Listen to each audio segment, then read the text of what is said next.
Did you know that Australia very nearly could have spoken Dutch instead of English? This is because the Dutch were the first Europeans to sight Australia and did a lot of the initial mapping of the subcontinent in the 17th century, something that I talked about in this video about the Dutch and Australia. The first sighting came in 1606 with Willem Janszoon aboard the ship Duifken.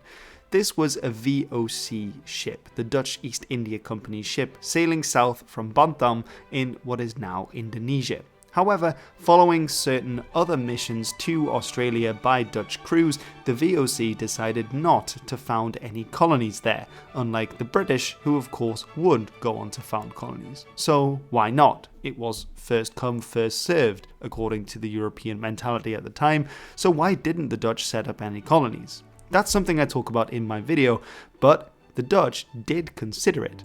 And we know that based on certain correspondence between a certain man, Pierre Purry, and the VOC in Batavia, today's Jakarta.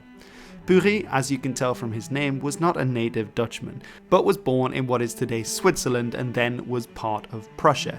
He joined the VOC in 1713 and made the voyage from Europe over to the Dutch East Indies, where he settled in Batavia. It's not precisely clear what his role with the VOC was, except that he had joined in a military capacity as a soldier, although it seems that he was a deeply Christian man and may have been involved as some kind of chaplain or among the clergy of the troops. Settling in Batavia, he had various ideas about the Earth and how climate worked, and that particular zones of the Earth would be more favourable to human habitation than others.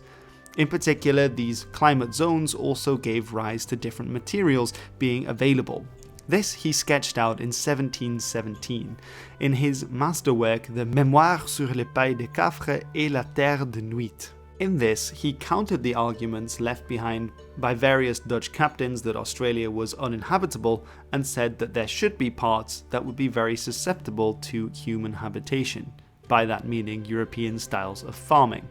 He presented these ideas to the Governor-General of the VOC, Christoffel von Swol, who was the man in charge and who he needed to persuade. His ideas were to set up a colony in the Eyre Peninsula, a peninsula in the very south of the Australian landmass that he felt would be suitable for a number of reasons. First of all, there was a good harbour to be had there. It was low in the water and would shield ships and make a suitable place of entry for Dutch VOC vessels that were passing by and supplying the colony. Secondly, based on his climatological models, he believed that there should be abundant gold and silver there which the Dutch could exploit and trade, which of course was the main aim of the VOC.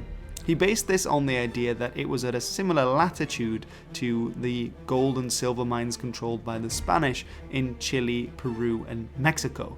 These, of course, having made the Spanish incredibly wealthy following their conquest of Peru, and which the Dutch, in their earlier war against the Spanish, had also profited from with their privateering actions.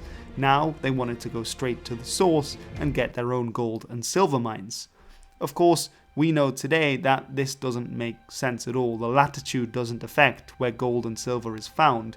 But in the 17th century and the 18th century, you could get away with these kinds of theories. It wasn't just gold and silver that he thought would be good. The terrain itself, he guessed, was a latitude most fit for vines and other excellent fruits and plants, whereby the company would be enabled to supply their East India settlements with wines, fruits, oil, and corn.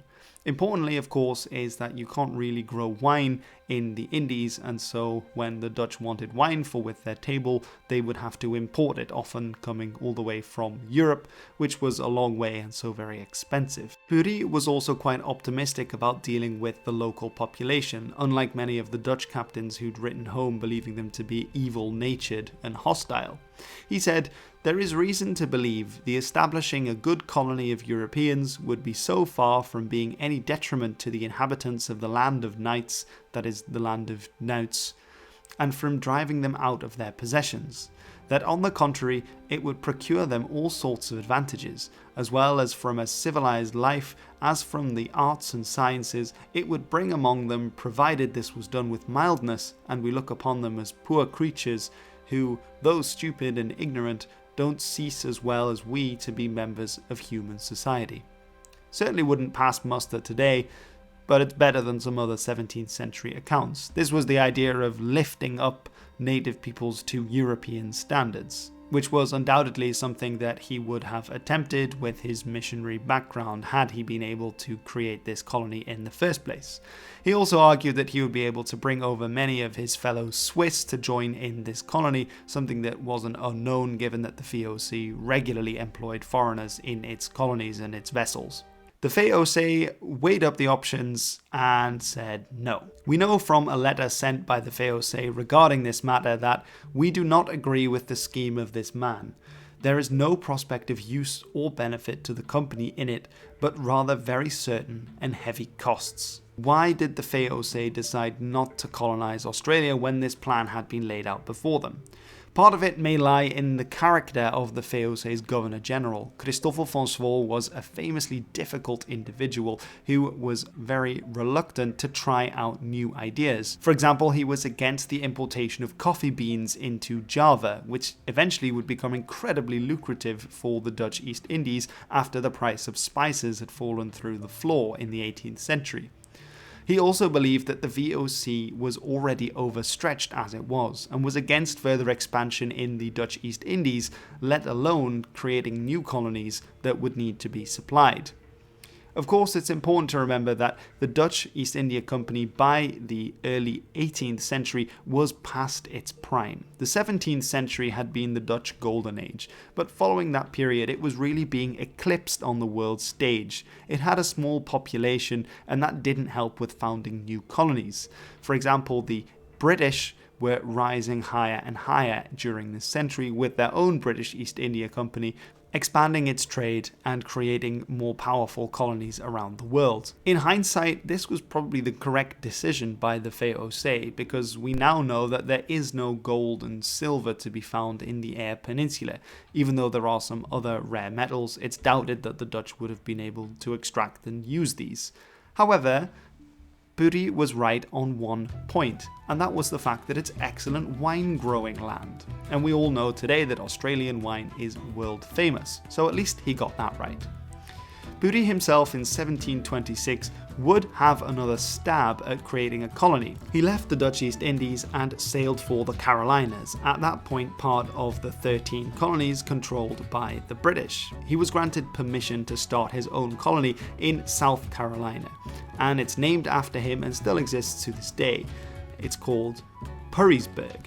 He set up a colony of several hundred French and German-speaking Swiss in the Carolinas, but eventually this failed when most of them moved out into the surrounding area. However, Purry still has many descendants that live in the area today who have the surname de Purry, or probably pronounced de Purry or something similar. So I guess he got his wish in the end. But for the VOC, they were not interested in creating a colony in Australia. New Holland, the name given to the landmass after all, became Australia. And this was as a result that the British did go ahead and create that colony. But sometimes it's interesting to think about the hypothetical. What might have happened if the Dutch had set up a colony there? In all likelihood, it probably would have failed. It was a very difficult place to set up, and the Dutch East India Company in the early 18th century didn't have the same resources that it had at the height of its power and that the British would later bring to bear in the region. Anyway, let me know in the comments below, did you know that there was a Dutch plan to set up a colony, or rather a Swiss plan, I suppose, a VOC plan, and do you think that it would have been successful? Might we have seen some kind of Australian Boere Afrikaners had this happened today if the British had come in later on, as they did with many Dutch colonies around the world? Who knows? We simply do not. But it's still interesting to think of the hypothetical. I'd be keen to hear your views about this video in the comments. Feel free to check out some of my other videos on similar topics that will be linked below, as well as of course in the sidebar. And I would really appreciate it if you did give me a thumbs up, subscribe, and leave a comment for the algorithm. Until the next time, I'm Hilbert, and this is The History.